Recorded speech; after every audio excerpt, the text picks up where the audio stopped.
ስድቦች ዋጋ አልባ በመሆናቸውና በዚህ ዘመን የማይሰሩ በመሆናቸው የናብይን ክሽፈት የፋኖን ግስጋሴ የፋኖን ድላድራጊነት የሚያበስሩ እንቅስቃሴዎች በመሆናቸው መላው የአማራ ህዝብ መላው የኢትዮጵያ ኤሊት መላው ሀገር ወዳድ ኢትዮጵያዊ በሙሉ ከአማራው ትግል ከፋኖ እንቅስቃሴ ጎን ተሰልፎ አብይን በመገርሰስ ሂደት ውስጥ የራሱን ሚና እንዲወጣ እንዲያበረክት ጥሪ ማቅረብ ፈልጋለሁ። እንደው አርበኛ ማርሸት ቀደም ሲል ነው የኃይል ሚዛን እየተቀየረ ነው የሚልም ነገር ይነሳል። እንግዲህ የኃይል ሚዛን እየተቀየረ ነው፣ አብይ አህመድ እንዲህ አይነት ጭንቀት ውስጥ የገባው በዚህም በዛም እናንተን የሚወነጅለው አንዴ ባዳ አንዴ ባንዳ በሚሉ ቃላቶች እየገለጸ ከፍተኛ የሆነ ፕሮፓጋንዳ እንቅስቃሴ ውስጥ የገባው አንድም የኃይል ሚዛኑ ወደ ሌላው እያጋደለ እሱ እግር ስር ያለችው ኳስም ከዚህ በኋላ በእሱ እግር ብቻ የማትቆይ መሆኗን በኢትዮጵያ ባለው አጠቃላይ ሁኔታ ብልጽግና ብቻ ሳይሆን ወሳኝ ኃይል ሌሎችም እኩል ቁመና እኩል አቅም ኖሯቸው ወደፊት እየመጡ ያሉ ኃይሎች ስጋት ውስጥ ስለከተቱት እንደሆነ ነው። ይህንንም ጠቅላላ ተደርጎ ሲገለጽ የኃይል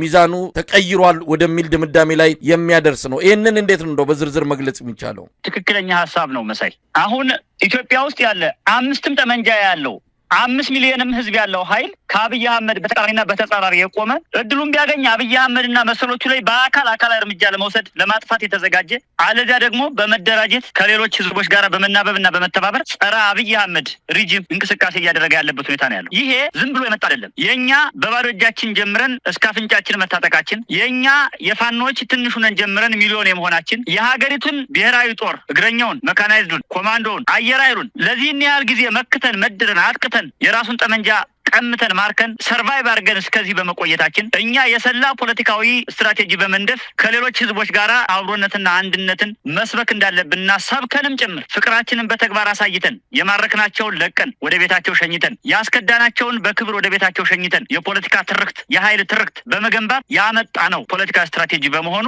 አገሪቱ ላይ ያለው የፖለቲካ ኢንቫይሮንመንት ሙሉ በሙሉ ተቀይሯል። አሁን ከአብይ አህመድ ጋራ የቆመ አንድ ኃይል የለም። ሁሉም ኃይል የቆመው ከአብይ አህመድ በተቃራኒ ጎራ ነው። ይሄ ደግሞ ዝም ብሎ የመጣ ሳይሆን በእኛ የሰላ አብዮታዊ እንቅስቃሴ የመጣ ነው። የዚያ ውጤት ነው ይሄ። ስለዚህ ማንም ኃይል የትኛውም መልክዓ ምድር ውስጥ ያለ ኢትዮጵያ ውስጥ ምስራቅ አፍሪካ ጭምር ከአብይ አህመድ በተቃራኒ እንዲቆም ያደረግነው እኛ ባመጣ ነው የፖለቲካና የኃይል ድል መሆኑ ሊመዘገብና ሊታወቅ ይገባል። ይሄን እንግዲህ ወደ ምን ቀየሩት መሰለህና አብይ እኛ ሊደርሺፑን እንዳልያዝነው ሁለተኛ አካል እንደሆን ስንዋጋ ስንታገል ሐሳቡም ኃይሉም ጉልበቱም ስትራቴጂውም የኛ እንዳልሆነ ለማስመሰል ነበር ከፍተኛ ጥረት እያደረጉ ያሉት። ይሄ ግን ፍጹም ሐሰተኛ መሆኑን በማስረጃ ለማቅረብ ያክል አማራ በታሪኩ እንዲህ አይነት ፋናዊና አማራዊ የህልውና ተጋድሎ አድርጎ ማያውቅ። ስለዚህ ስደተኛ የነበረውን የአማራን ትግል ወደ ሀገር ቤት በማምጣት የፖለቲካና የኃይል ስትራቴጂ ሀገር ቤት በመትከል አማራው በራሱ ህዝብ በራሱ ሊደርሺፕ በራሱ መልክዓ ምድር በራሱ የተፈጥሮ ሀብት በራሱ ጊዜና ጉልበት በራሱ መስዋዕትነት ታግሎ አምባገነን አገዛዝን ጨፍጫፊ አገዛዝን መጣል እንደሚችል መሬት ላይ ትግሉን ስታብሊሽ አድርጎ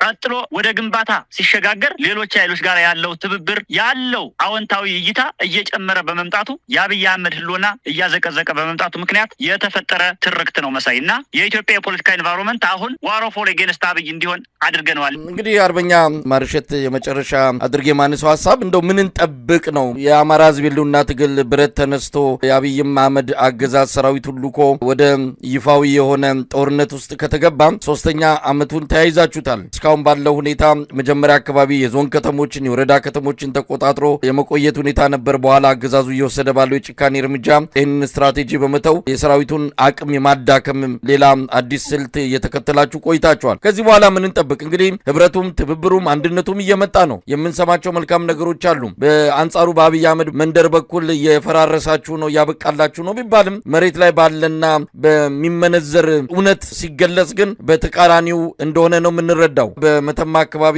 በአንድ አውደ ውጊያ ብቻ ከ253 በላይ ያገዛዙ ሰራዊት የተደመሰሰበት አውደ ውጊያ የተደረገውን መጥቀስ ብቻ ምን ያህል የአብይ አህመድ አገዛዝ እየፈራረሰ በአንጻሩ ፋኖ ያደገ እንደመጣ የሚያሳይ ነው። ለማንኛውም ምን እንጠብቅ እስቲ?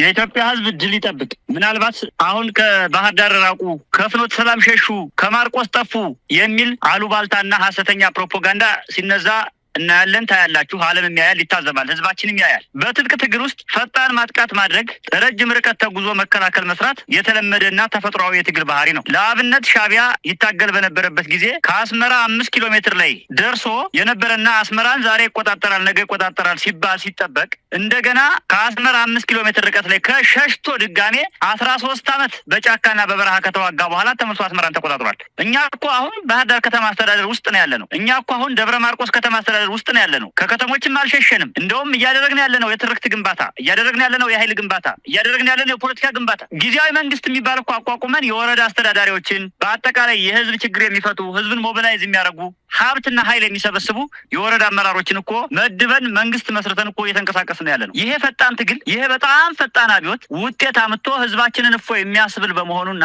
ከተስፋ ሰጭነት ባለፈ ተጨባጭ ውጤት ያስመዘገበና ያመጣ በመሆኑ ህዝባችንም ይሄ እየገባውና እያስተዋለው የመጣ በመሆኑ የሚነዙ ሐሰተኛ ፕሮፓጋንዳዎችን ወደኋላ በማድረግ ወደ ጎን በመተው አሁንም ትኩረቱንና አይኑን ድጋፉን ሁሉ ወደ ፋኖ በማድረግ በአጭር ጊዜ የፈጠነ ድል አምጥተን አማራውንም ኢትዮጵያንም እፎ የሚያስብል የጥይት ድምጽ የማይሰማባት ሀገር፣ ሟችና ገዳይ የማይኖርባት ህዝብና ሀገር ለመገንባት ነውና ዓላማችን። በአጭር ጊዜ ውስጥ ይህን ስለምናሳካ የኢትዮጵያ ህዝብ ይህን ብሔራዊ ሰላም፣ ይህን ብሔራዊ አንድነት፣ ይህን ብሔራዊ ኩራት ይጠብቅ። መሳይ በጣም ነው የማመሰግነው። አርበኛ ማርሸት ፀሐዩ የአማራ ፋኖ ብሔራዊ ኃይል ምዕራብ አማራ ቀጠና ቴዎድሮስ እዝ የህዝብ ግንኙነት ክፍል ኃላፊ፣ ለነበረን ቆይታ በአንከር ሚዲያ ታዳሚዎች ስም ከልብ ነው የማመሰግነው። እኔም አመሰግናለሁ መሳይ።